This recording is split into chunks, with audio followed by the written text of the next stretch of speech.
먼 옛날 중국 명나라에 묘자리를 잘 보기로 이름난 지술사가 있었다.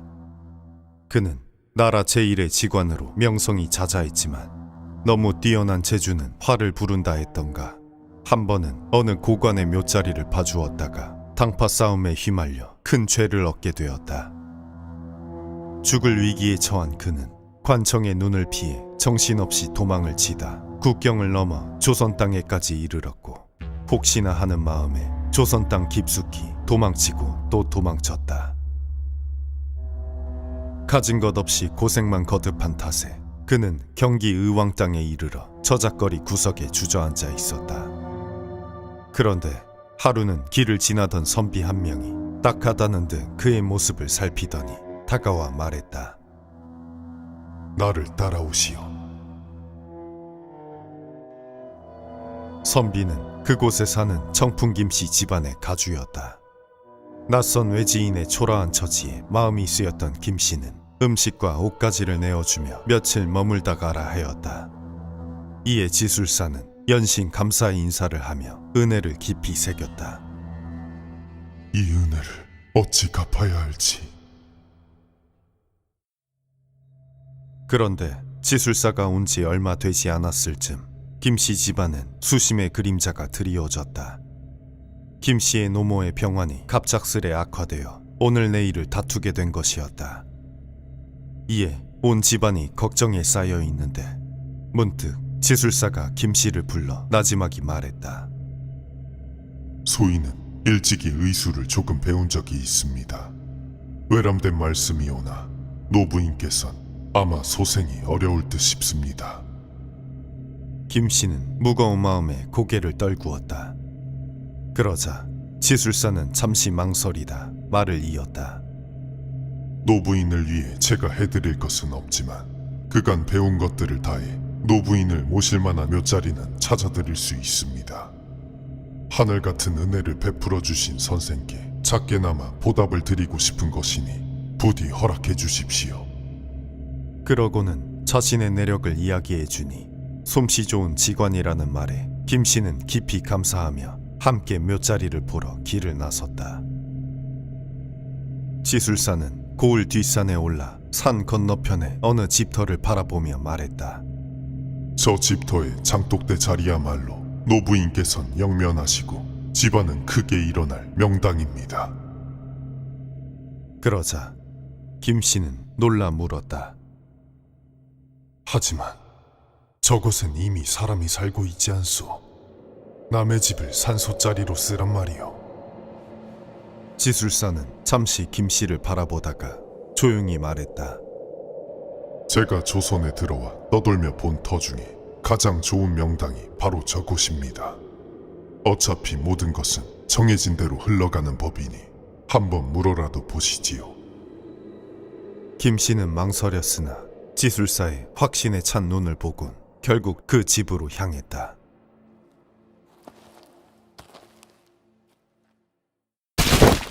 당장 돌아가시오. 이 집은 조상 대대로 살아온 자리요. 김씨가 생각했던 대로 집주인은 황당하다는 듯 그의 청을 단칼에 거절했다. 저 역시 무리무탁인 줄은 알지만 효심으로 인한 간청이라 생각하시고. 김씨는 포기하지 않고 갖은 설득을 해보았지만 집주인은 더는 듣지 않고 들어가 버렸다.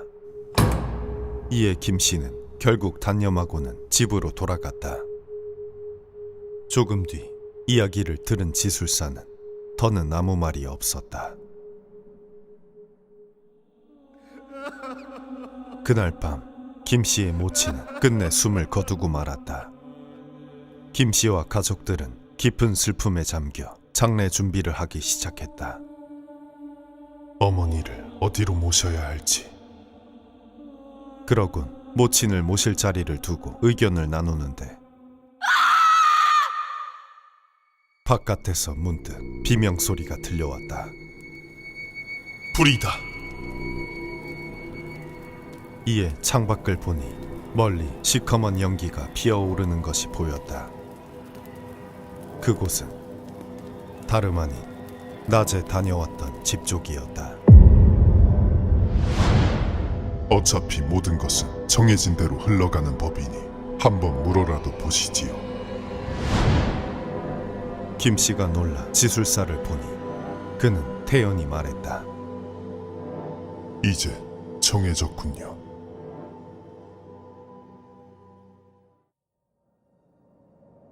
그렇게 산속 집터는 하루아침에 잿더미가 되어 주인 잃은 땅이 되었다. 공교롭게도 김씨가 다녀간 그날 밤에 사달이 났으니 마을에서는 김씨에 대한 흉흉한 말이 퍼져나갔다. 그 산소 자리를 차지하려고 불을 질렀다던데. 김씨 또한 이 일을 꺼림칙하게 여겼으나 동시에 자기도 모르게 지술사의 확신에 찬 태도에 이끌렸다. 결국 그는 그곳에 어머니의 묘자리를 쓰기로 마음을 굳혔다. 장례가 끝나는 대로 어머니를 그 집 터에 모실 것이다. 그런데 상례가 끝나고 어머니의 시신을 장지로 옮기려던 날 아침, 일어나 보니 지술사는 호련히 자취를 감춘 뒤였다. 그가 머물던 방에는 오직 편지 한 장만이 남겨져 있을 뿐이었다. 묘를 파다 큰 돌이 나오면 그 이상 파지 말고 그대로 하관하십시오. 김씨는 어머니의 시신을 모시고 집터로 올라가 청독대 자리에 땅을 파기 시작했다. 그런데 광중이 어느 정도 깊어졌을 무렵 일꾼들 사이에서 웅성거리는 소리가 들려왔다. 이렇게 얕아서야 이래서는 관을 묻을 수 없습니다. 땅을 판 자리를 보니 과연 지술사의 말대로 돌 하나가 깔려 있었는데 넓고 평평한 것이 마치 평지와도 같았다. 그 이상 파지 말고 그대로 하관하십시오. 하지만 그 깊이가 너무 얕아 관을 묻기가 어려우니 김씨는 어찌할 바를 몰랐다. 이에 혼자 결정하기 망설여진 그는 집안 어른들과 의논하고자 가까운 곳에 놓여있던 상여 앞으로 향했다. 광중을 파게 되면 누군가는 반드시 자리에 남기 마련이었다. 사람들이 자리를 비운 곳에는 김씨의 막내 아우만이 남아 있었다. 그런데 그가 돌판을 내려다보니 아까는 보이지 않았던 이상한 점이 눈에 들어왔다. 광중 아래에 있는 그 커다란 돌판이 미세하게 흔들리고 있는 것이었다. 이에 의아한 김씨의 아우는 광중 안으로 들어가 그 위에 올라서 보았다. 그가 발을 딛자마자 돌은 그가 선 쪽으로 기울어졌다. 이를 기이하게 여긴 그는 무심코 돌 한쪽 끝을 들어 그 안을 들여다보았다.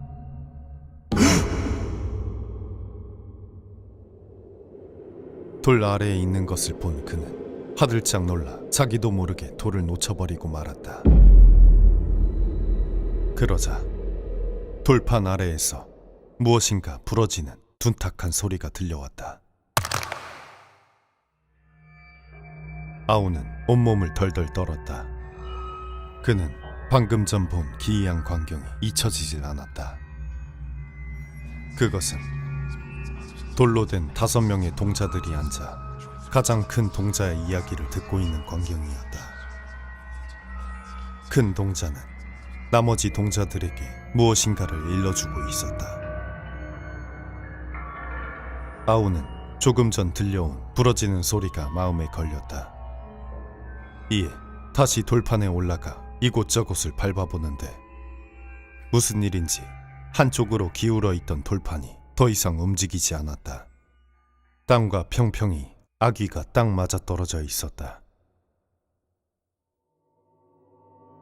한편 김씨는 의논 끝에 결국 지술사의 말을 따르기로 하였다. 아무리 이전에 일어난 일이 길하지 못하고 묘의 형태가 기이하다 한들 지술사가 호언장담한 천하의 명당을 놓치고 싶지 않았기 때문이었다. 김씨가 돌아온 후에도 아우는 두려워 자신이 본 사실을 형에게 알리지 않았다. 그렇게 김씨의 모친의 관은 평평한 돌 위에 놓여 묻히게 되었다. 얼마 후 정세가 바뀌며 죽음의 위협에서 벗어나게 된 지술사는 다시 고향 명나라로 돌아갔다. 그는 도착하자마자 스승에게 조선에서 있었던 일을 소상히 아뢰었다. 그런데 무슨 일인지 그의 스승은 문득 제자를 호되게 꾸짖었다. 어서 그 집의 몇 자리를 바꿔오너라. 어찌 그러십니까? 그곳은 조선에서 가장 좋은 길지였습니다. 지술사가 섬뜩해져 묻자 스승이 탄식하며 말했다. 목숨을 살려준 은인의 집안을 어찌 역적의 길로 인도하였느냐? 그 자리는 5명의 정승이 날 곳이지만 또한 그들을 거느리는 1명의 역적이 날 자리이기도 하다. 너는 5명의 정승만을 보고 1명의 역적을 보지 못한 것이다. 지술사는 그 길로 뱃길에 올라 급히 조선으로 향했다. 의왕에 있는 김씨의 집에가 인사를 할 새도 없이 이장을 해야 한다 일렀다. 시간이 없소. 어서 파묘를 해야 하오. 그 자리엔 김씨의 막내 아우 또한 있었다.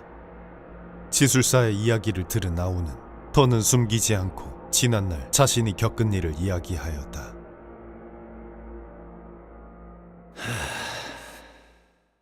이야기를 들은 지술사는 그제야 안도하며 말했다. 천만 다행입니다.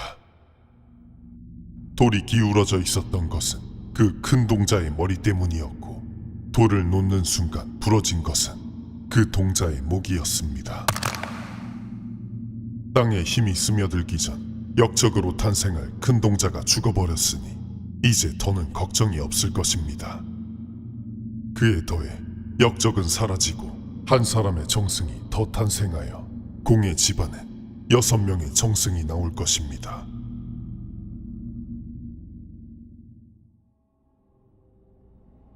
지술사의 말은 옳았다. 이후 청풍 김씨 집안에는 조광조의 동료였던 김식이 영의정으로 추증된 것을 시작으로 명재상, 김육 등 6명의 정승이 연달아 배출된 것이었다. 그런데 그중 목이 부러진 큰 동자로 추정되는 인물이 있으니 바로 숙종 때의 정승 김석주이다. 외모부터 범상치 않았던 그는 갖은 정치 공작과 영모 고변으로 나는 새도 떨어뜨릴 만한 권세를 누렸다. 하지만 위세가 절정에 다다르던 해 갑작스레 세상을 떠났는데 그의 급사는 오히려 집안을 살린 꼴이 되었다.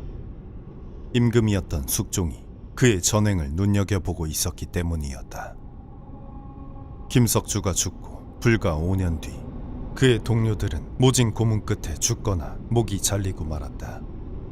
청풍 김씨 집안은 그의 갑작스러운 죽음 덕에 큰 화를 면할 수 있었던 것이다.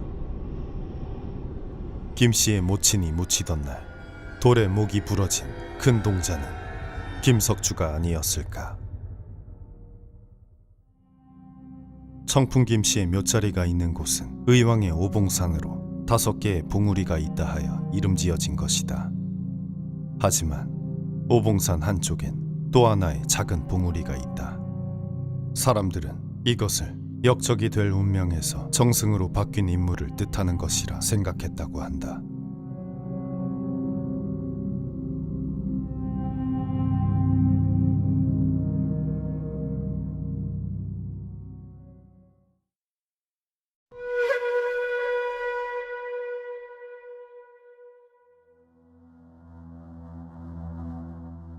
때는 조선시대. 한 벼슬아치가 경기 연천 땅에 사또로 부임하는 길이었다. 식솔들을 대동하여 가고 있었는데 연천에 거의 다 이르렀을 즈음 돌연 천둥번개가 치더니 소나기가 떨어지기 시작했다. 퍼붓듯 쏟아지는 비에 사또 일행은 잠시 숲길가의 고목나무 밑에서 비를 피하였다. 잠시 뒤 비가 잦아들자 사또는 다시 길을 나서려 하였다. 그런데 뒤쪽에서 소란 소리가 들려왔다. 딸이 가마가 움직이질 않습니다. 사또가 가보니 고목 앞에 대어놓은 따릿한 가마가 꿈쩍도 하지 않는 것이었다. 가마는 아무리 옮겨보려 해도 땅에 뿌리를 박은 듯 옴짝달싹도 하지 않았고 심지어 문도 열리지 않았다. 기이한 일이 아닐 수 없었으니 사또는 걱정이 되어 다급히 딸 이름을 불렀다. 얘야, 괜찮은 게냐? 하지만 돌아오는 대답은 없었다. 다만 가마 안에선 이상한 소리가 들려왔다.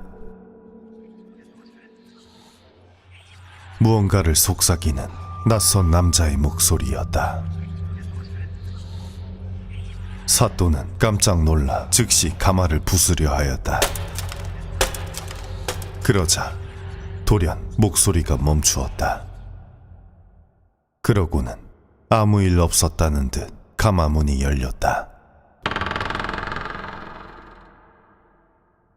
그 안을 보니 딸 외엔 누구도 없었다.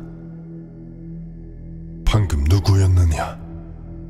사또는 급히 물었으나 딸은 영문을 모르겠다는 듯 답했다. 무슨 말씀을 하시는지 모르겠습니다. 부임길의 불길함을 대변하기라도 하듯 사또가 부임한 뒤에도 비는 쉬지 않고 내렸다. 기이한 일은 그것에서 멈추지 않았다.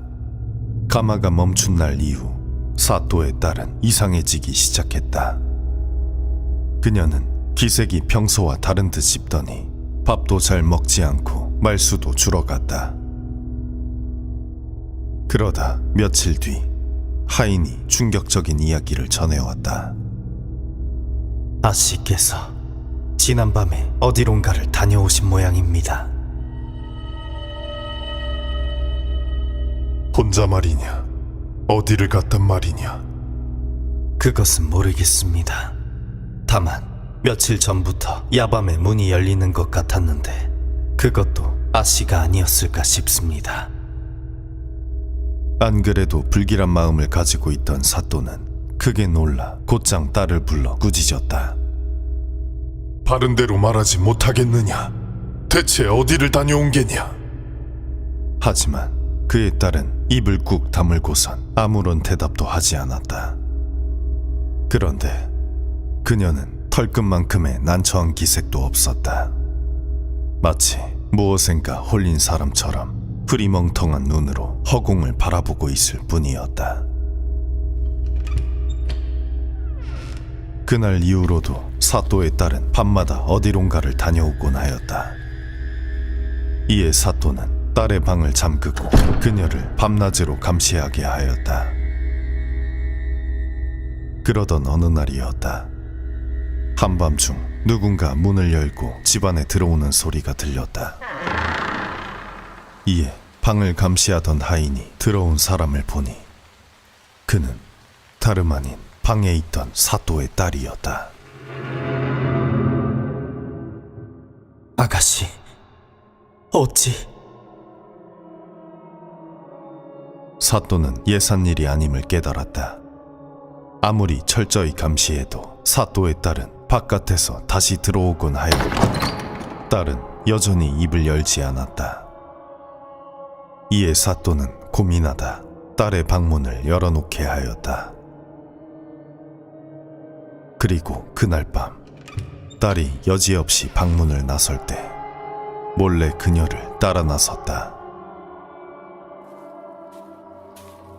사또는 숨을 죽인 채 습한 숲길을 걷고 또 걸었다. 딸은 깊은 숲속 오솔길가에 이르러 비로소 걸음을 멈추었다. 사또는 놀랄 수밖에 없었다.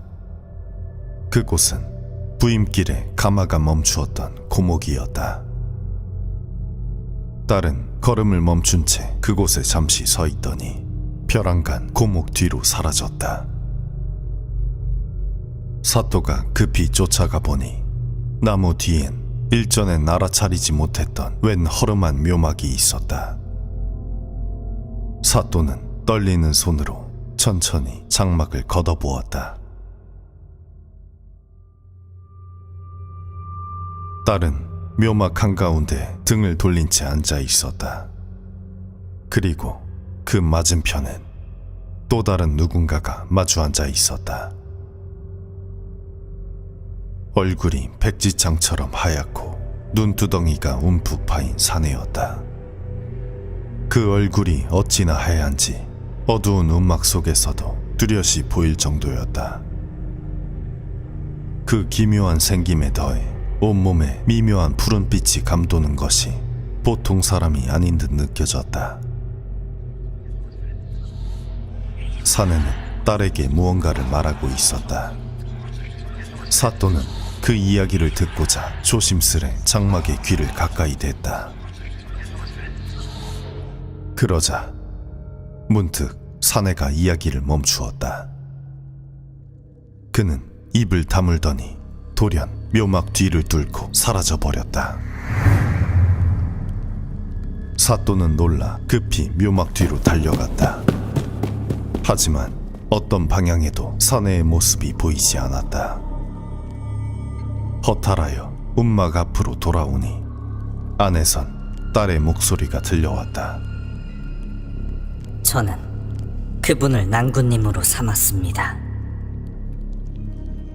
사또는 온몸에 털이 곤두서는 듯했다. 움막 속 딸의 모습을 보니 딸의 배는 어느샌가 만삭처럼 불러 있었다. 사또는 묻고 싶은 말이 태산 같았으나 딸이 사실대로 말하지 않을까 싶어 짐짓 아무렇지 않은 채 물었다. 곧 사위가 될 사람이라면 나도 알아야 할 것이 아니냐? 그 사내는 어디 사는 누구냐? 그러자 딸은 천천히 입을 뗐다. 산 너머 논길 옆에 사는 진사입니다. 부친을 모시고 살고 있지요.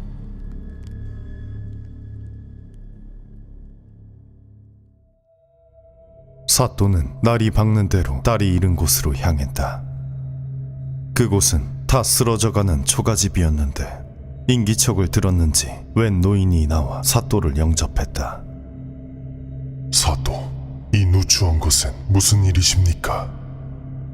닥쳐라 내 이놈. 내 아들이 요사스러운 수로 내 딸을 희롱하였다. 아들놈은 어디 있느냐? 사또가 크게 꾸짖자 노인은 깜짝 놀라더니 온몸을 떨며 놀라운 말을 전했다. 제 아들은 이미 죽었습니다. 하지만 노인이 떠는 이유는 낯선 이들이와 죽은 아들을 찾았기 때문만은 아니었다. 그는 무언가를 더 알고 있는 눈치였다. 노인은 고개를 숙인 채 이야기를 시작했다. 제 아들은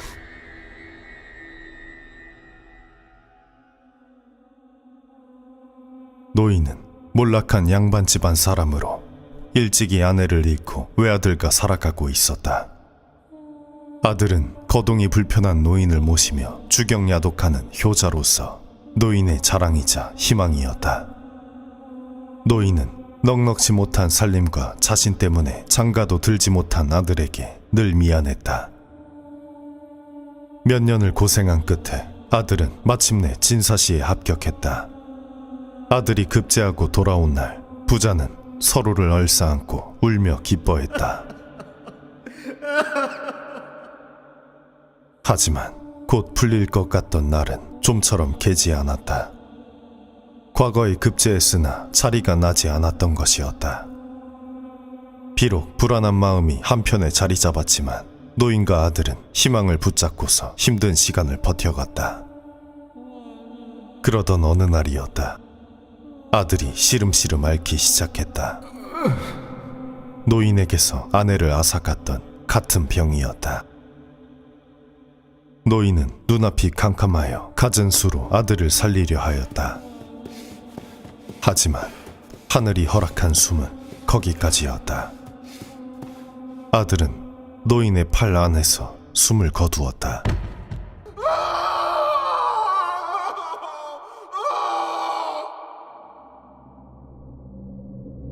노인은 죽은 아들이 가엾고 한없이 미안하여 시신을 끌어안고서 밤낮으로 통곡하였다. 그 울음소리가 고울에 가득 퍼지니 이를 듣고 슬퍼하지 않는 이가 없었다. 노인은 나흘이 지나도록 차마 아들을 묻지 못하고 끌어안은 채 곡을 하였다. 그런데 한 나그네가 집 앞을 지나다 곡하는 노인을 보고는 혀를 차며 말했다.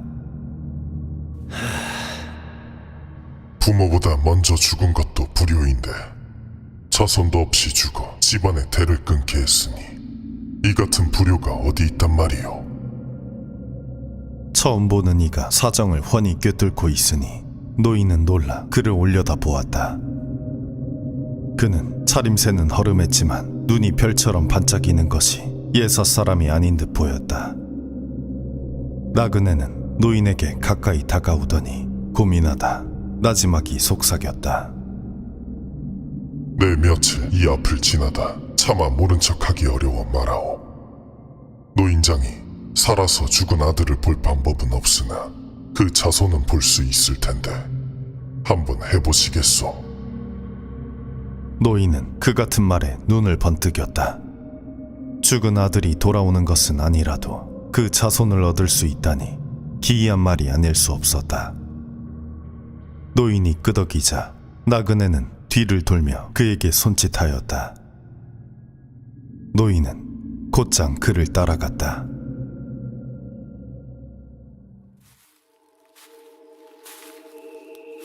나그네는 숲속 어느 고목 앞에 이르러 그 뒤쪽을 가리키며 말했다. 이곳은 사자 생손지지요. 사자 생손이라면 죽은 사람이 산 자식을 얻을 자리란 말이요. 오늘 이곳에 빈 관을 묻고 봉분을 쌓은 뒤 아들의 제사를 올리도록 하시오. 단 시신은 매장하지 말고 집에 그대로 두시오. 상관없는 자들이 알아 좋을 것이 없으니 아들의 몸을 절대 남에게 보여선 안 될 것이오. 이야기를 들은 사또는 노인을 밀치고 방 안을 들여다보았다. 그 안에는 과연 웬 청년의 시신이 놓여 있었는데 그 얼굴이 마치 산 사람처럼 생기가 넘쳤다. 그는 딸과 묘막 안에 앉아있던 그 사내였다. 너에게 그 묘자리를 알려준 자는 지금 어디 있느냐? 사또는 노인을 추궁하고 마을 사람들에게도 그자의 행적을 물었으나 아무도 본 이가 없었다. 노인은 사또 앞에 엎드려 용서를 빌었다. 사또의 따님에게 그런 일이 일어날 것이라곤 꿈에도 알지 못했습니다. 오늘 아들을 다른 곳에 묻도록 하겠습니다. 노인은 정말로 아무것도 몰랐던 듯했다. 사또는 측은한 마음이 들었으나 귀신이든 사람이든 자신의 딸을 욕보인 자를 가만둘 순 없는 노릇이었다.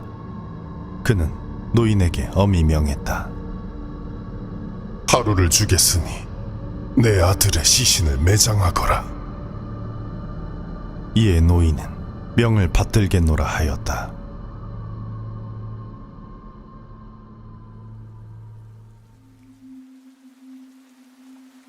그날 밤 노인은 땅을 팔 준비를 마치고선 방에 들어와 아들의 시신을 두고 앉았다. 막상 아들을 옮기려니 자기 손으로 자식을 죽이는 것 같아 손이 떨어지질 않았다. 죽은 사람이 산 자식을 얻을 자리요. 그렇게 아들의 얼굴이 너무도 생생하여 차마 땅에 묻을 수 없던 그는 이러지도 저러지도 못하며 밤을 새워 통곡하였다. 기나긴 날이 새고 사또는 확인차 노인의 집을 찾았다. 그런데 노인은 불러도 대답이 없었다. 이에 이웃에게 물으니 일이 고했다. 사또께서 돌아가신 뒤 밤새 서럽게 통곡하더니 곧 관을 메고 산을 올라가는 것을 보았습니다. 돌아올 때가 한참이 지났는데 이상한 일입니다. 사또는 문득 불길한 마음이 들어 노인의 집 문을 열어보았다. 그의 불안한 마음은 기우가 아니었다. 방 안에는 노인의 아들의 시신이 그대로 놓여 있었다. 노인이 가져갔던 관은 빈 관이었던 것이다. 그런데 사또는 이상하다는 생각이 들었다. 이미 빈 관을 묻어놓았는데 구태여 빈 관을 다시 가져간 이유가 무엇인가? 그때 갑자기 시신이 미세하게 떨렸다. 그러더니 이내 기침을 하기 시작했다.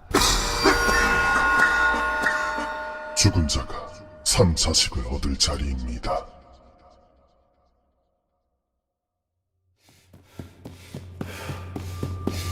사또는 등골이 서늘해졌다. 그는 황급히 무덤가로 달려갔다. 무덤의 봉부는 멀쩡했다. 다만 그 옆에 얼마 되지 않은 구멍이 뚫려 있었다. 사또는 천천히 그 안을 들여다보았다. 구멍 속에는 관이 들어가 있었다. 속이 비어있는 빈 관이었다. 그리고 무덤 옆에는 노인이 스스로 목숨을 끊은 채 누워 있었다. 죽은 자가 산 자식을 얻을 자리입니다. 살아서 죽은 아들을 볼 방법은 없으나 한번 해보시겠소? 그는 스스로 무덤에 들어가 아들을 살리고자 한 것이었다.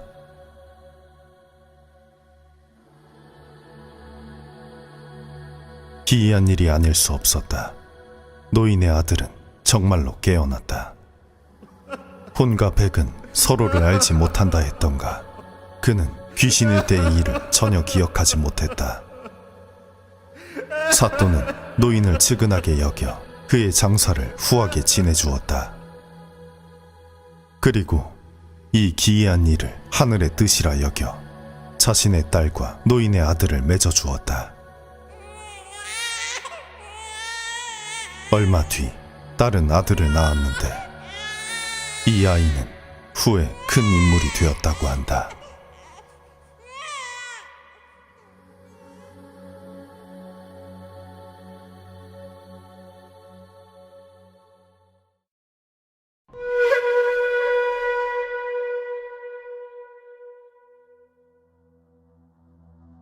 먼 옛날 밀양 당장면에 한 선비가 있었다. 그에게는 어린 제자가 있었는데 매우 총명하여 하나를 가르치면 열을 알았으므로 선비는 그 아이를 자신의 집에 살게 하며 정성껏 가르쳤다. 하루는 밤에 잠을 잤는데 아이가 말했다. 편소에 다녀오겠습니다. 선비는 그러라 하곤 잠에 들었다. 그런데 한참 뒤에 깨어나 보니 제자는 그때까지도 돌아와 있지 않았다. 이 녀석이 어디로 간 게지? 이상한 일은 계속되었다. 제자는 밤마다 밖에 나가 한참이나 돌아오지 않다가 날이 밝기 직전에야 들어오곤 했다. 이를 이상하게 여긴 선비는 아이의 뒤를 밟아보기로 했다. 그렇게 사흘째가 되던 밤 삼경에 이르러 선비가 거짓으로 잠에 든 척을 하니 제자는 또다시 슬그머니 바깥으로 나갔다.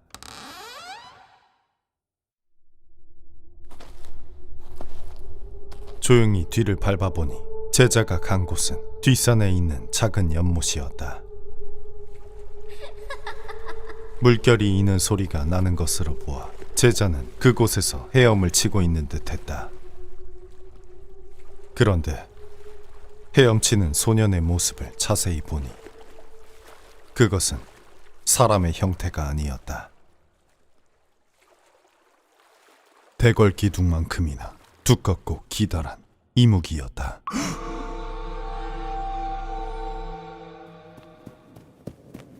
선생은 놀라 집으로 돌아가 자는 척을 하였다. 잠시 후 소녀는 조용히 자리로 돌아오더니 잠에 들었다. 조금 뒤 선생이 잠든 제자의 몸을 만져보니 그 살갗이 얼음장처럼 차가웠다. 선생은 어찌할 바를 몰랐으나 이 놀라운 사실을 속에만 담아둘 뿐 누구에게도 언급하지 않았다. 사람이 용이 되면 날이 가문다 하였던가. 얼마 뒤 마을에는 극심한 가뭄이 일었다. 온 마을이 굶주리고 모두 죽게 생기자 선생은 고민 끝에 제자를 불러 물었다. 얘야, 가뭄이 극심하여 내년이면 모두가 굶어 죽을 판이구나. 혹시 방도가 있겠느냐? 전해지기로 용은 비를 내릴 수 있다 하였으므로 애둘러 물은 것이었다. 하지만 제자는 영문을 모르겠다는 듯 시치미를 뗐다. 날이 가무는 것은 하늘의 뜻일진데 저 같은 하잘것없는 학동이 무슨 재주가 있겠습니까? 제자가 끝까지 시치미를 떼자 선생은 나지막이 말했다. 비밀은 반드시 지킬 터이니 비만 내리게 해다오. 제자는 그제야 선생이 자신의 비밀을 안 것을 깨달았다. 거듭되는 간청에 제자는 마침내 거절을 하지 못하고 문득 벼루에 있는 먹에 손가락을 담갔다. 그러곤 하늘을 향해 튀기니 메마른 하늘에서 거짓말처럼 비가 쏟아지기 시작했다.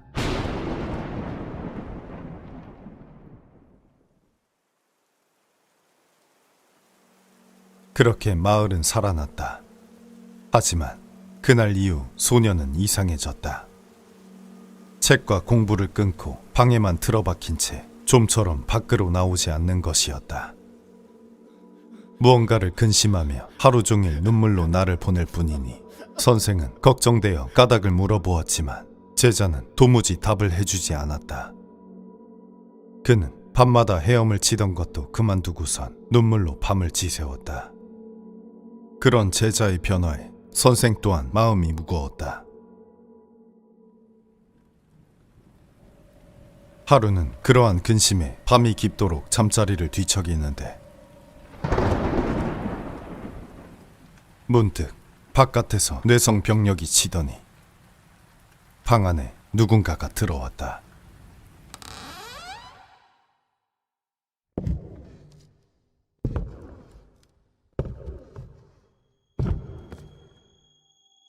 온몸에 황금빛 갑주를 두른 천사였다.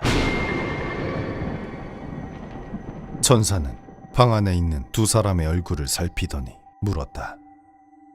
여기 이믹이라는 자가 어디 있느냐? 그런데 제자는 선생 뒤에 숨어 사시나무처럼 몸을 떨었다. 천사는 필시 제자를 잡으러 온 것 같았다. 이에 선생은 떨리는 입술을 떼어 거짓으로 답했다.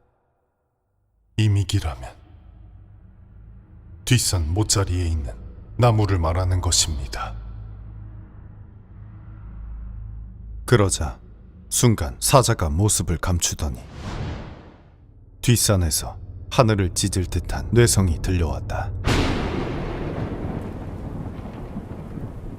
모짜리에 있던 나무는 벼락에 맞아 흔적도 없이 사라져버렸다. 그리고 그와 함께 비는 거짓말처럼 그쳤다. 제자는 본래 천상에 살던 이믹이라는 용으로 옥황상제의 벌을 받아 5년간 인간 세상에 내려온 이였다. 그런데 결국 또다시 명을 어기고 비를 내리게 하였으니 옥황상제는 천사를 보내 그를 죽이게 한 것이었다.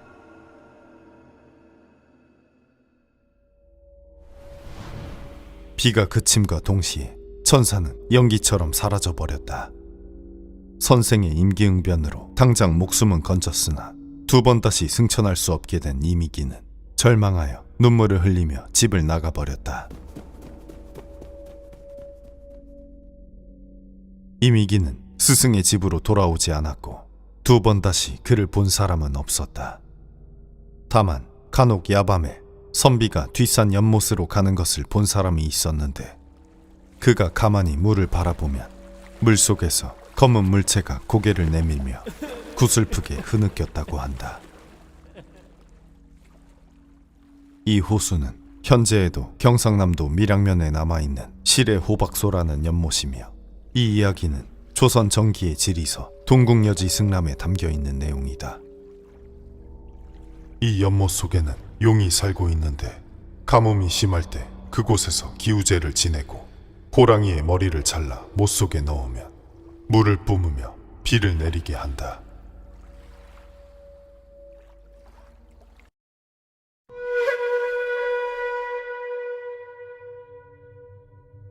때는 고려시대 중엽, 저주가 깃들었다는 마을이 있었다. 가뭄과 흉년으로 배고픈 아이들의 울음소리가 그치지 않았고 병에 걸린 이가 하루가 멀다 하고 죽어나갔다. 사람들은 없는 살림을 지키고자 서로를 의심하고 다투고 미워하기 일쑤였다. 용하기로는 전국에서 손에 꼽히는 무당도 신선이라 불리는 도사도 마을을 들이우는 저주는커녕 마을 사람들 사이에 불신도 걷어내지 못했다. 그리고 저주받은 마을이라 하여 외부인의 발걸음마저 끊어진 그곳에 허도령이라는 이가 있었다. 매일같이 죽어나가는 사람들을 위해 마음 아파하던 그가 할 수 있는 건 물을 떠놓고 매일 저녁 마을 가장 중앙에 있는 거대한 나무 삼신당에 기도를 드리는 것뿐이었다. 신령님, 제발 우리 마을에 들이운 저주를 풀어주십시오.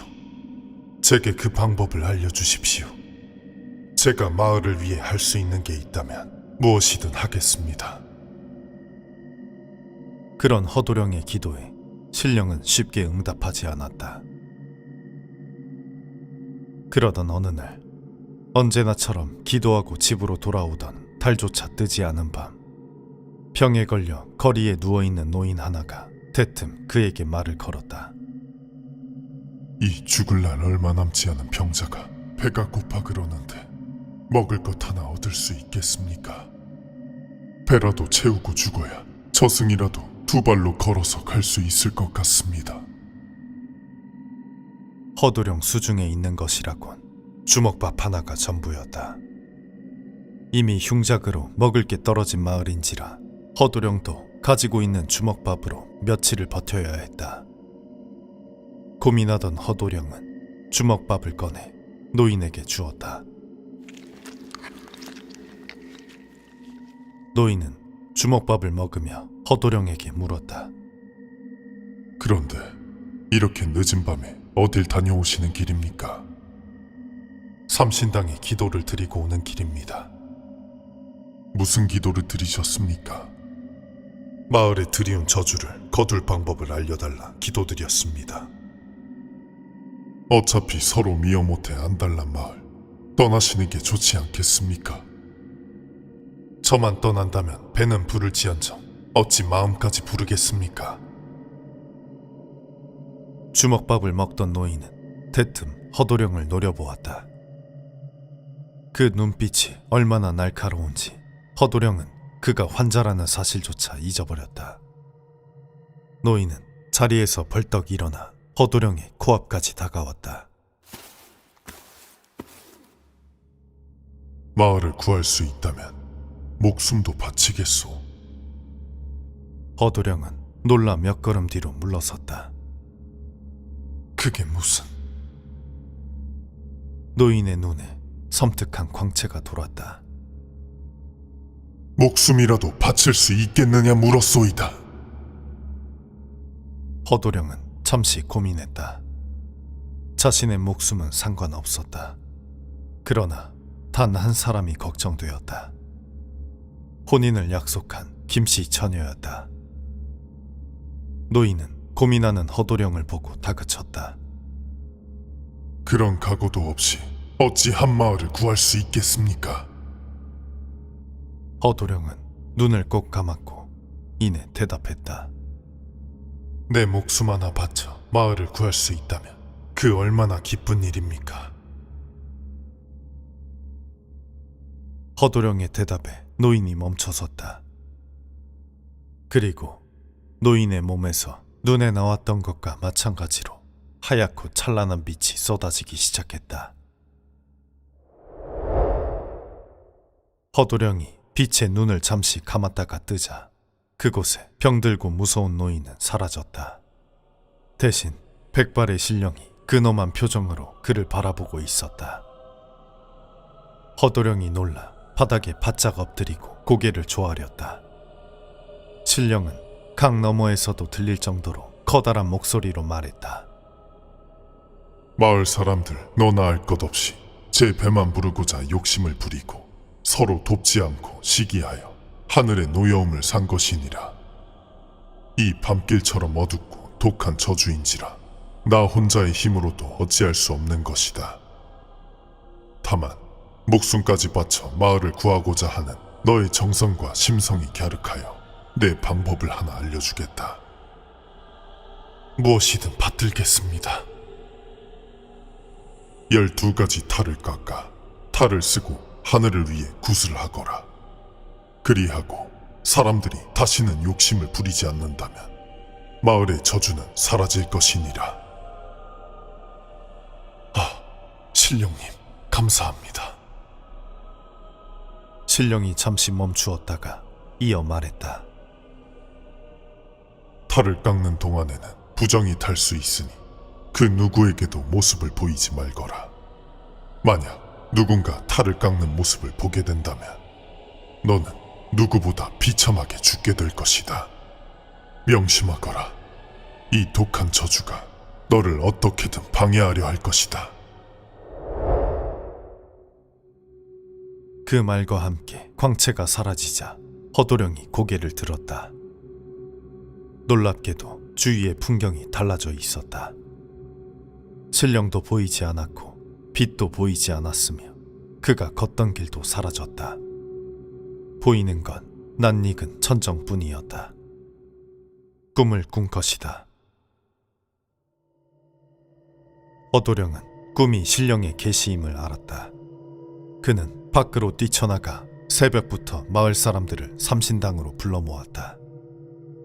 당장 쓰러질 것처럼 말라 비틀어진 노인부터 배가 고파 눈 초점마저 잃어버린 아이들, 영양 부족으로 아이를 잃은 세대까지 모두가 의아한 표정으로 허도령을 바라보았다.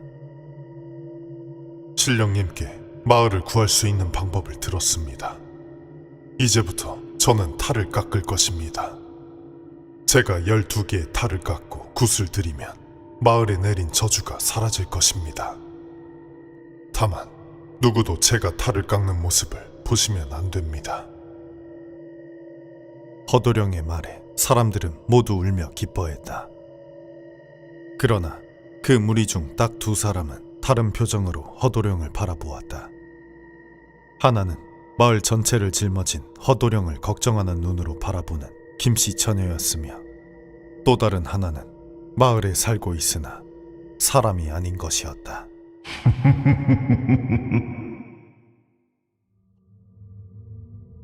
허도령은 바로 작업에 돌입했다. 누구도 집에 접근하지 못하도록 금줄을 치는데 김씨 처녀가 와 걱정스레 물었다. 어찌 그리 힘든 일을 혼자 짊어지십니까? 제 걱정은 하지 않으시는지요? 마을이 살면 우리도 사는 것이니 걱정하지 마시오. 내 탈을 다 깎으면 가장 먼저 그 소식을 알리러 가리다. 하루가 멀다 하고 사람이 죽어가는 때입니다. 소식을 전달하러 오는 이가 허도령님이 아니라 죽은 허도령님의 귀신일까 두렵습니다. 허도령은 대답하지 않았다. 다만 걱정하지 말라는 말을 포옹으로 대신할 뿐이었다. 김씨 처녀를 보낸 허도령은 본격적으로 탈을 만들기 시작했다. 하루하루 시간이 흐르며 그는 마을 사람들을 닮은 탈을 하나하나 깎아내었다. 백정탈, 할미탈, 분해탈, 중탈, 양반탈, 선비탈, 총각탈, 별채탈, 떡다리탈, 한 쌍으로 이뤄진 주지탈까지. 그 사이 제대로 먹지도 못하고 잠도 자지 못한 허도령의 건강은 점점 더 나빠지고 있었다. 계절 하나가 바뀌는 시점이 되고 마지막 탈인 이메탈을 깎을 때부터 그는 탈이 말을 거는 환영에 시달리기도 했다. 마을 사람들이 내가 하는 일을 고마워할 것 같으냐? 내가 없는 동안 김씨처녀는 다른 놈이랑 혼인을 올릴 것이다. 너는 탈을 다 깎지 못하고 죽게 될 것이다. 그때마다 허도령은 정신을 단단히 했다. 환영으로 유혹하는 것이 신령이 말한 저주의 소행임을 알았기 때문이었다. 조금씩 탈이 완성되어 갈 때마다 허도령은 자신을 기다리는 김씨 처녀와 마을 사람들을 생각하며 고통을 이겨내었다. 한편 김씨 처녀 역시 하루하루 야위어 가고 있었다. 허도령이 보고 싶은 마음이 반이요. 그가 마을을 짊어진 무게를 견디지 못하고 쓰러지지 않을까 하는 걱정이 반이었다. 그녀는 늘 금줄이 쳐진 허도령의 집 근처로 가 그곳을 바라보며 그리워했다. 그러던 어느 날 하루 종일 허도령을 그리워하다 겨우 잠든 김씨 처녀의 귀로 작은 소리 하나가 들려왔다. 나 허도령이요. 날 도와주시오. 김씨 처녀가 놀라 문을 열고 밖으로 나가니 허도령은 없고 목소리만 멀리서 들려오고 있었다. 허도령님, 어찌된 일입니까? 무슨 일이 생긴 것이옵니까? 내 탈을 깎다 기력이 다하였습니다.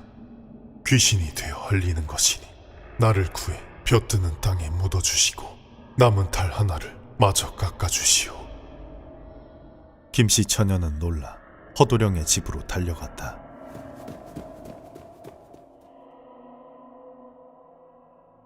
허도령의 집으로 가 금줄을 넘으려던 김씨 처녀는 고민했다.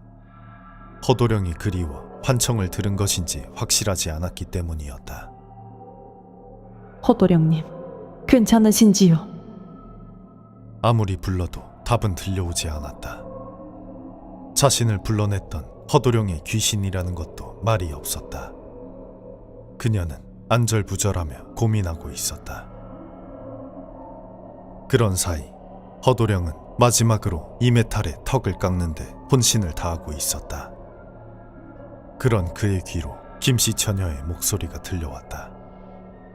하지만 허도령은 고개를 강하게 저으며 탈 깎는 것에만 집중했다. 그것이 저주가 만들어낸 환청이라고 생각했기 때문이었다. 결국 아무런 목소리도 들려오지 않자 김씨 처녀는 결국 울면서 금줄을 넘고야 말았다. 그 순간 하늘에서 천둥과 번개가 쳤다. 놀란 허도령과 김씨 처녀가 눈을 마주했다. 김씨 처녀가 물었다. 괜찮으신지요? 허도령이 그녀를 보며 물었다. 이것도 환영이요. 김씨 처녀가 울며 주저앉았다. 아닙니다. 환영이 아닙니다. 제가 소가 문을 열고 말았습니다. 이제 어찌해야 합니까? 어찌해야 합니까? 허도령이 탈을 놓고 김씨 처녀를 안았다. 내가 믿음을 주지 못해 일어난 일인 것을 누구의 탓을 한단 말입니까? 그렇게 김씨 처녀를 달래던 허도령의 입으로 피가 한 움큼 쏟아져 나왔다. 김씨 처녀는 차가워지는 허도령을 품에 안고 그렇게 아침이 올 때까지 세상이 무너져라 울어댔다.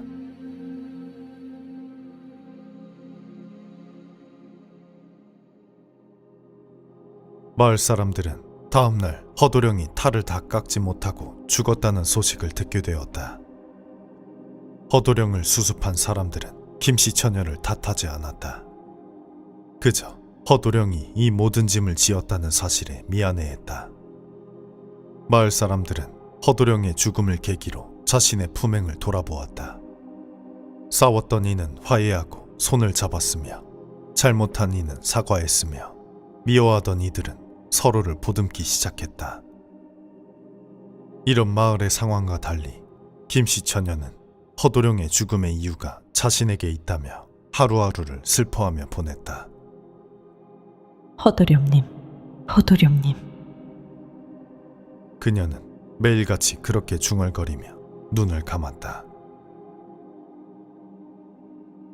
마을 사람들은 김씨 처녀가 죄책감을 느끼며 죽자 그녀를 안타깝게 여겨 마을 신으로 모시기로 마음을 모았다. 사람들이 서로 사이좋게 지내고 탈을 다 깎지 못한 허도령도 그것을 막은 김씨 처녀도 원망하지 않으며 마을 신으로 추대하자 놀랍게도 마을에 내려져 있던 저주가 거쳤다고 한다. 결국 허도령이 결심했던 것처럼 탈을 끝까지 깎지 못했으나 목숨을 바쳐 마을의 저주를 이겨낸 것이었다. 이 마을은 낙동강이 마을을 휘어 돌아간다 하여 하회라 불리었고 현재 경상북도 안동의 하회마을이 그곳이다. 허도령이 깎았다는 12개의 탈이 바로 그 유명한 하회탈이며 그가 채 깎지 못한 이매탈은 현재까지도 턱이 없는 형태로 전해지고 있다. 또한 김씨 처녀를 신으로 모신 이후 그녀를 위해 치러지는 굿도 하회마을의 별신굿으로 전해지고 있다.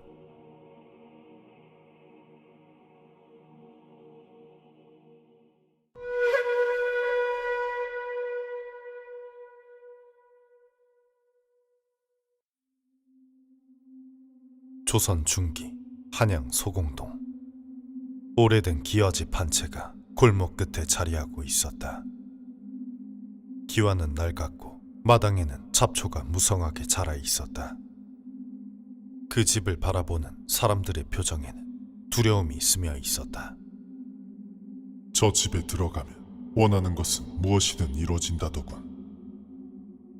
하지만 결국 저주를 받고 죽게 된다고 하지 않았소. 그 집은 소원을 들어주는 흉가라 불렸다. 누구든 들어가 살면 기이한 일이 벌어진다고 했다. 처음에는 행운이 찾아오는 듯하지만 시간이 지나면 정신을 잃거나 원인 모를 병에 걸려 비참한 최후를 맞이했다. 일부는 갑자기 벼슬길에 올랐다가 하루아침에 몰락했고 어떤 이는 뜻하지 않게 부자가 되었다가 하루아침에 목숨을 잃었다. 사람들은 점점 그 집을 꺼렸다. 소문이 커지면 커질수록 그 집에는 아무도 들어가지 않게 되었다. 그러나 한 사내가 이 집을 사들였다. 신막정이라는 사내였다. 그는 한양에서도 야망이 크고 재주가 뛰어난 인물로 유명했다. 그는 미신을 믿지 않았다. 사람이 운명을 개척하는 것이지 귀신 따위에 휘둘릴 필요는 없다고 생각했다. 값싸게 나온 좋은 집을 손에 넣은 것뿐이었다.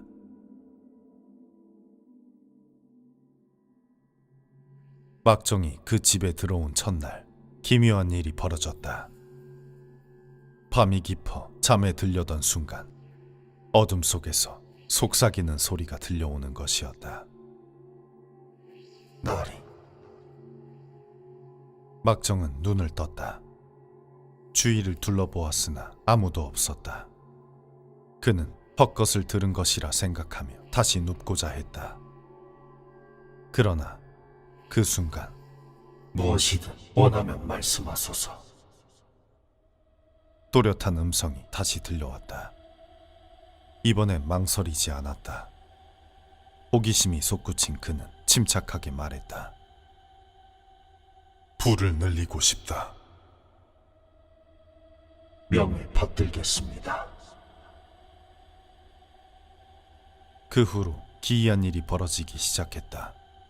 막정이 손을 대는 일마다 성공하기 시작한 것이었다. 사람들은 그의 놀라운 행운에 감탄했다. 뜻밖의 유산이 들어오는가 하면 신분이 높은 자들과의 인맥도 자연스레 생겼다. 처음엔 우연이라 여겼지만 그는 깨달았다. 그 집의 목소리가 진짜라는 것을.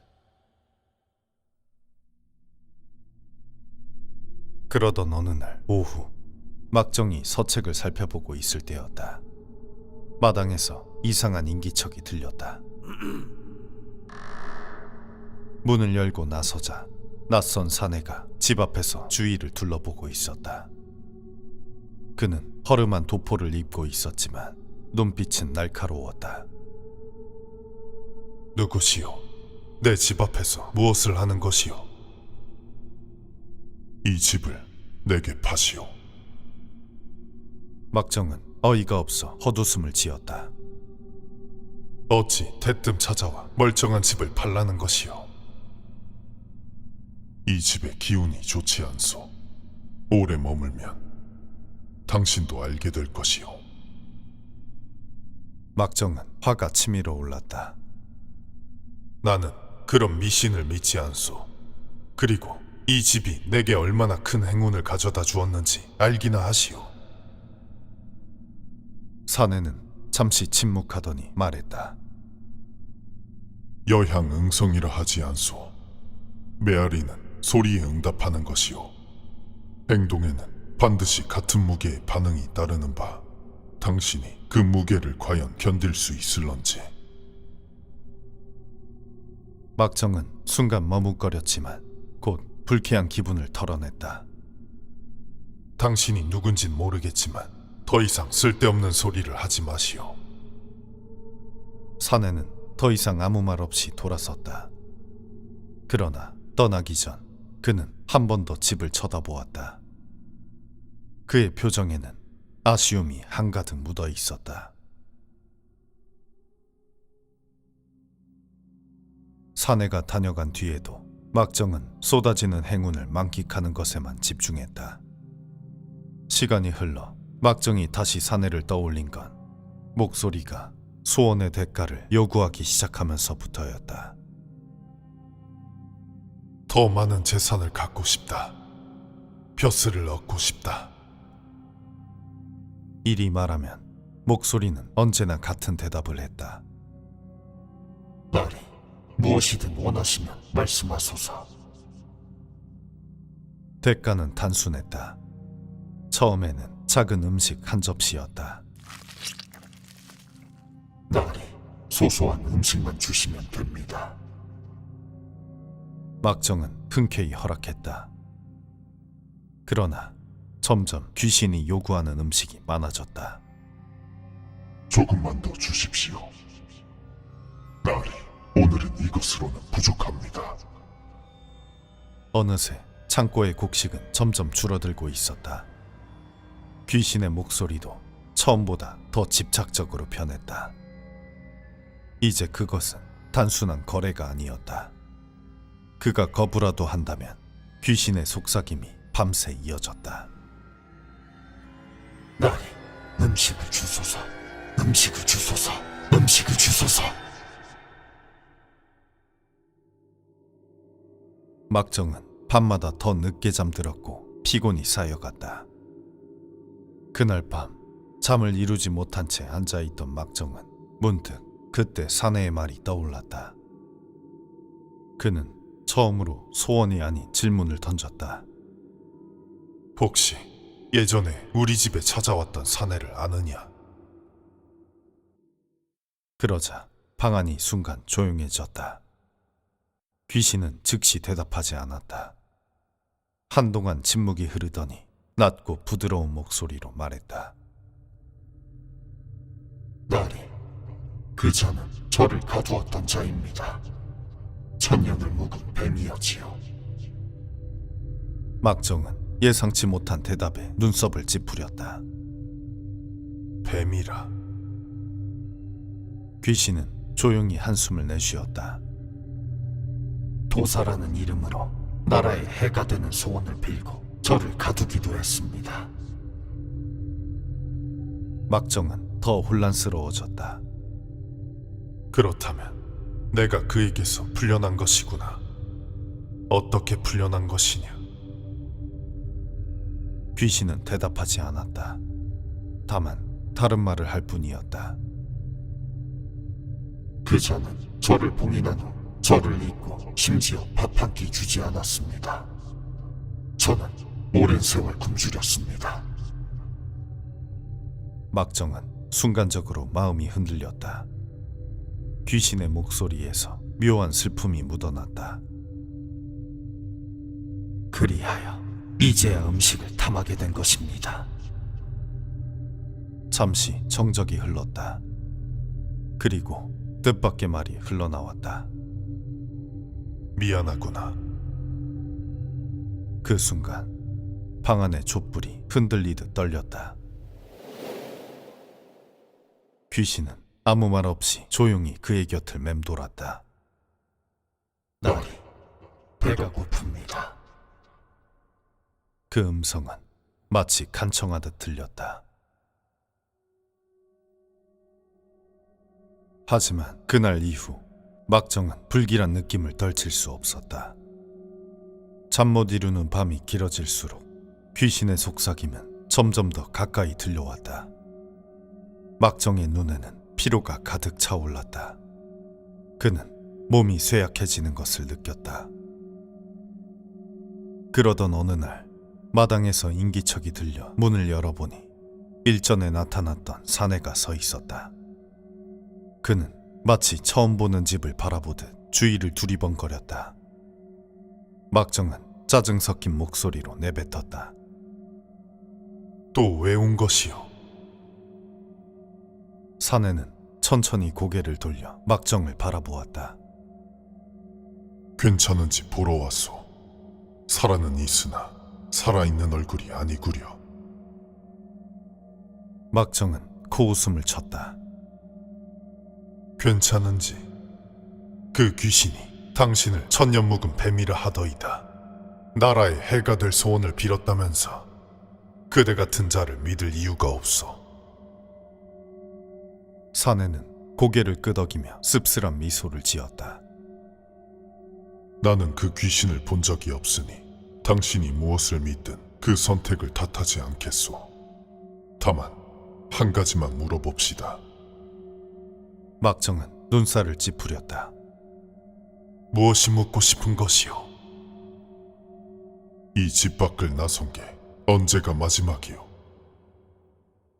막정은 순간 말문이 막혔다. 생각해보니 집을 떠난 기억이 오래전이었다.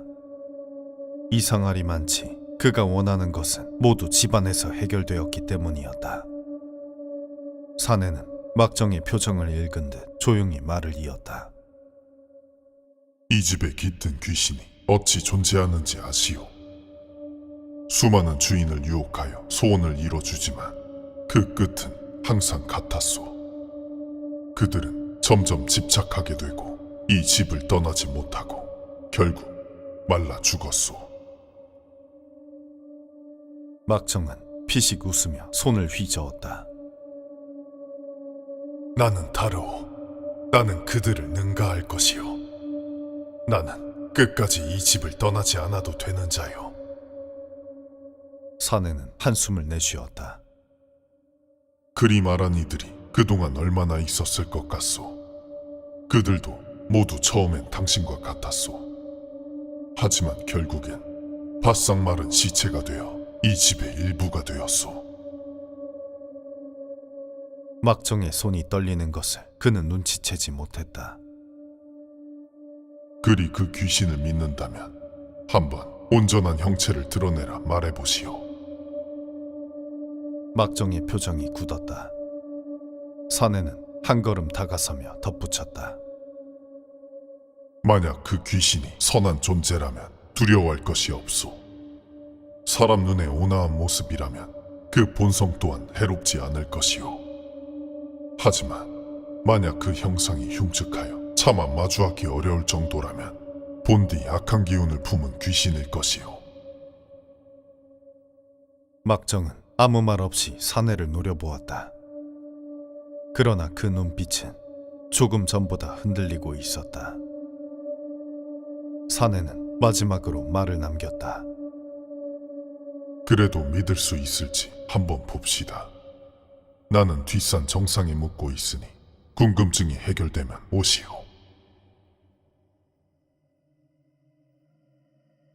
그날 밤 막정은 시험해보고 싶은 생각이 들었다. 너는 내 집에 머문 지 오래되었으나 한 번도 온전한 내 모습을 드러낸 적이 없구나. 내 모습을 그려보아라. 귀신이 조용히 대답했다. 보시면 놀라실 겁니다. 저는 나리께서 놀라는 것을 원치 않습니다. 막정은 다그쳤다. 괜찮다. 한 번만 보여다오. 그러자 벽 위에 형체가 그려졌다. 머리가 둘이고 눈은 4개였으며 뾰족하게 솟은 뿔과 처진 입술, 찌그러진 코, 새빨간 눈동자까지 끔찍한 형상이었다. 막정은 얼굴을 감싸쥐었다. 지워라. 당장 지워라. 그러자 벽 위의 형체는 흔적도 없이 사라졌다.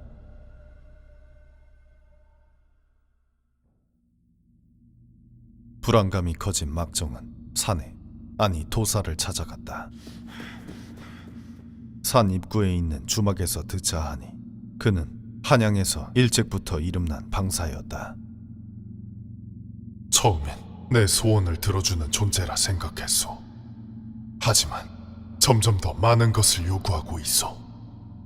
도대체 이 존재가 무엇인지 알고 싶소. 도사는 막정의 얼굴을 가만히 바라보다가 천천히 눈을 감고 기를 느끼듯 손가락을 움직였다. 한참을 그러고 있던 그가 이윽고 낮은 목소리로 입을 열었다. 그것은 굶주림에 찌든 존재요. 무엇이든 집어삼키는 아귀이지.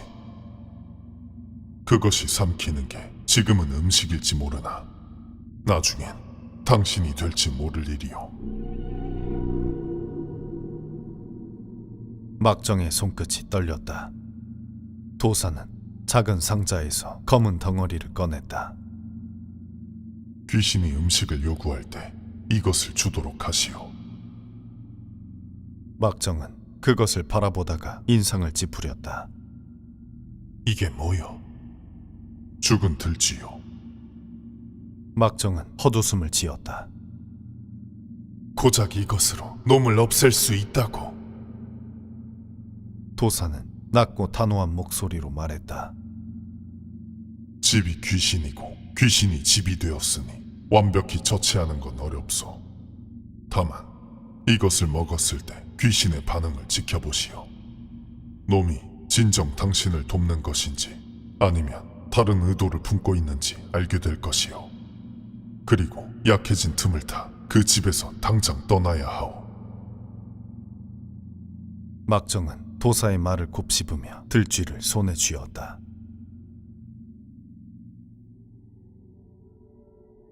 그날 밤 막정은 예전처럼 귀신을 불렀다. 오늘은 특별한 음식을 준비했네.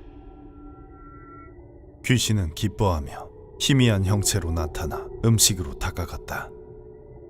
음식과 형체가 겹치는 순간 가는 신음이 새어나왔고 이내 방 안에 차가운 공기가 자리 잡았다. 나리, 날 속이셨습니까? 방 안의 촛불이 일제히 꺼졌다. 거센 바람이 몰아쳤고 창문이 요란한 소리를 내며 흔들렸다. 귀신의 형체가 허공에 떠오르더니 고통에 몸부림치는 것처럼 방 안 곳곳을 빠르게 쏘다녔다. 귀신의 음성이 애처로웠다. 제발, 나를 버리지 마십시오. 저는 나리를 위해 있는 존재입니다. 나리만을 따르겠습니다. 그러나 이내 목소리는 점점 교묘한 속삭임으로 바뀌었다. 소원을 빌어주십시오. 나리가 원하는 것은 무엇이든 이루어드리겠습니다. 더 큰 재물도 벼슬도 드리겠습니다. 떠나시면 안 됩니다. 아무도 나리를 이렇게 도울 순 없습니다. 막정이 흔들리지 않자 귀신의 목소리는 점점 더 격앙되었다. 소원을 빌라. 내가 원하지 않아도 빌게 될 것이다. 막정이 한 발자국 물러섰다. 귀신은 끔찍한 본래의 형체를 드러냈다. 처음엔 애원하던 얼굴이 기괴한 형상으로 일그러졌다. 불타는 눈, 찢어진 입술, 뒤틀린 몸이 형체를 알아볼 수 없을 정도로 뒤엉켜갔다. 이대로 떠날 수는 없습니다. 그럴 수는 없습니다. 막정이 뒤로 물러날수록 귀신은 더욱 사납게 몸부림쳤다. 그의 손은 마치 살아있는 듯 뻗어와 막정의 발목을 붙잡으려 했다. 내 놈도 결국 이곳에서 나처럼 될 것이다. 그래야 한다. 막정은 떨리는 손으로 바닥에 떨어진 들쥐를 집어들어 힘껏 던졌다. 들쥐 고기가 귀신의 형체를 관통하자 귀신의 몸이 일그러지며 이내 희미해지기 시작했다. 사라지기 직전 귀신의 마지막 목소리가 막정의 귓가에 맴돌았다. 널 이곳에서 기다릴 것입니다. 당신이 돌아올 날을. 결국 막정은 집을 떠나기로 결심했다. 하지만 기이한 일이 벌어졌다. 막정이 집을 나서려 하면 문이 쉽게 열리지 않았다. 아무리 밀어도 닫힌 채였다. 시종을 불러 함께 문을 열려고 해도 마찬가지였다. 이상합니다. 방금까지만 해도 문이 열려 있었는데. 마치 귀신이 남은 힘을 모두 짜내 그를 이 집에서 내보내지 않으려는 듯했다. 그러던 중 귀신의 목소리가 귓가에 들렸다. 너희 어디에 가십니까? 막정은 문득 자신의 방안을 바라보았다. 벽에는 희미하게 글자가 새겨져 있었다. 메아리는 소리에 응답하는 것. 막정은 더 이상 머뭇거리지 않았다. 그는 담을 넘어 뒤도 돌아보지 않고 마을을 떠났다. 몇 년이 흐르고 결국 그 집은 헐리고 새로운 건물이 들어섰다. 세월이 흘렀지만 집터 주변에는 늘 같은 소문이 돌았다. 누군가 소원을 들어주겠다는, 그 대가로 음식을 달라는 귀신의 이야기였다. 이 이야기는 조선 후기의 문신 유몽인이 쓴 어우야담에 적힌 것으로 신막정의 집은 서울시 중구 소공동 일대로 추정되고 있다. 흉가의 귀신은 지금도 어디선가 머물 곳을 찾아 떠들고 있을까?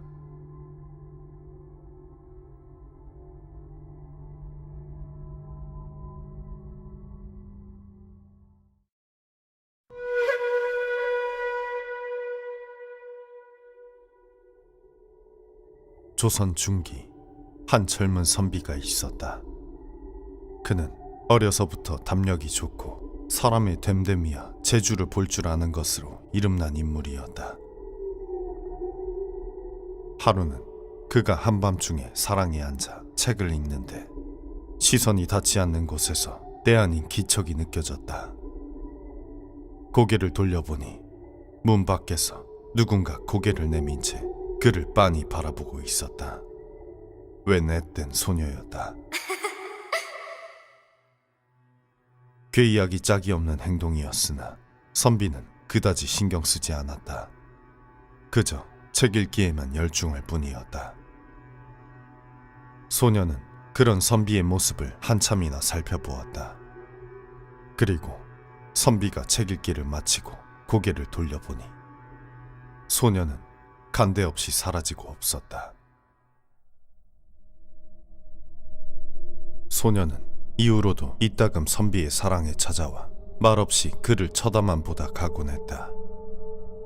그러다 갑자기 한동안 모습을 보이지 않더니 며칠 뒤 비가 쏟아지던 어느 날 밤 선비의 방을 다시 찾았다. 소녀는 비에 홀딱 젖은 채 그날도 말없이 선비를 빤히 바라보았다. 선비는 그제야 부드럽게 물었다. 그간 어디라도 갔다 온 게냐? 그러자 소녀가 답했다. 전 이 고을에 사는 무당이옵니다. 제가 모시는 영가께서 선비님을 뵙고자 하시어 찾아온 것입니다. 선비가 그제야 보니 소녀의 얼굴이 범상치 않은 데가 있었다. 어린아이 같지 않게 온화하면서도 비어있는 듯한 눈빛이 가히 귀신을 담을 그릇 같았다. 선비는 책을 덮으며 말했다. 알겠다. 모시고 오너라. 소녀는 다시 문 뒤로 고개를 숨겼다. 그리고 잠시 뒤 비가 그칠 때쯤 소녀가 사라진 쪽에서 목소리가 들려왔다. 모시고 왔습니다. 선비는 자리에서 일어나 문을 열어보았다. 어두운 뜰에 서 있는 소녀의 뒤로 웬 사내가 서 있었다. 붉은 띠로 묶은 귀한 쪽빛 도포 위로 보이는 백옥같이 흰 얼굴, 그 위를 가르는 칠흑 같은 눈썹, 신비로운 외모가 아닐 수 없었다. 그리고 은은한 광채를 뿜어내는 것을 보니 선비는 그가 실로 망자의 넋이란 걸 알아차림과 동시에 예사인물의 영가가 아니라는 것을 느꼈다. 이에 뜰 아래로 내려가 그를 공손히 맞이했다.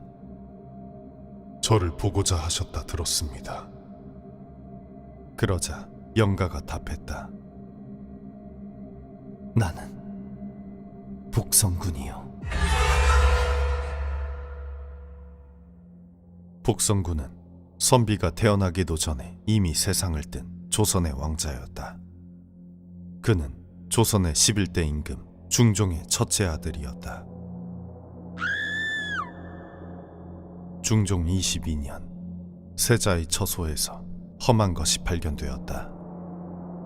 네 다리가 모두 잘리고 온몸이 불로 지져진 쥐의 시체였다. 대신들은 이를 세자를 향한 누군가의 저주라 여겼고 그 범인으로 경빈 박씨와 그 아들 복성군이 지목되었다. 뚜렷한 증좌는 없고 심증뿐이었지만 그들 모자는 결국 출궁되었고 서인으로 강등되었다가 한많은 최후를 맞고 말았다. 작서의 변이었다. 선비는 깜짝 놀랐다. 훗날 알려지기로 경빈 박씨 모자는 죄가 없고 사건의 배후가 권신 김한로와 그 아들 김이임이 밝혀져 복성군은 신원이 회복된 뒤였다. 원통하고 또 원통하여 저승에 가지도 못하고 이리 떠돌고 있었소. 여러 사람들을 만나 나에 대한 이야기를 물어보고자 하였으나 모두 나를 보면 놀라 쓰러져 버리니 능히 이야기를 나눌 사람을 찾지 못했소. 허나 그대는 기백이 높고 행동가짐에도 신의가 있어 보여 저 아이를 통해 이리 모습을 드러낸 것이요. 두 분께서 잠시나마 그 억울한 오명에 덮여 계셨던 것은 사실이나 지금은 그 누명이 이미 씻겨진 지 오래입니다. 왕자군 자가께서 억울한 죽음을 맞으셨다는 것은 온 세상이 다 아는 일입니다. 내 제사를 올리는 것을 보니 나도 대략은 알고 있었소. 하지만 세상 사람들이 정말로 나를 어떻게 생각하는지 듣고 싶소. 이에 선비는 복성군에게 사람들이 그와 모친의 죽음을 얼마나 안타깝게 여기는지 상세히 고하였다. 그러자 복성군은 피눈물을 흘리며 말했다. 그렇다면 내 더는 한이 없구려. 그대가 내 한을 깨끗이 씻어주었소. 정말 고맙소. 그러고는 소녀를 돌아보며 말했다. 그것을 가져오너라. 받아주시오. 내 약소한 선물이요. 그대는 장차 귀한 인물이 될 것이요. 그 말을 끝으로 복성군은 소녀를 앞장 세우고 대문 밖으로 나갔다.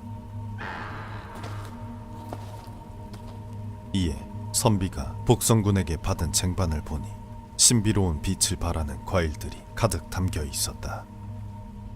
이에 그는 복성군을 전송하기 위해 그가 향한 곳으로 쫓아가 보았으나 복성군은 어디론가로 사라진 뒤였다. 그날 이후 선비는 복성군의 영가도 이웃하여 산다는 소녀 무당도 두 번 다시 볼 수 없었다. 복성군의 선물 덕일까? 그의 말대로 선비는 정말로 큰 인물이 되었으니 그가 바로 선조 때의 영의정이자 오성이란 이름으로도 유명한 백사 이양복이다. 복성군의 아버지 중종은 아들의 억울함을 끝내 인정하지 않았다고 한다. 그 서름을 풀지 못해 세상을 떠돌던 복성군의 한을 이항복이 풀어준 것이었다. 이 이야기는 이항복이 말년에 귀양지에서 남긴 젊은 시절의 이야기라고 한다.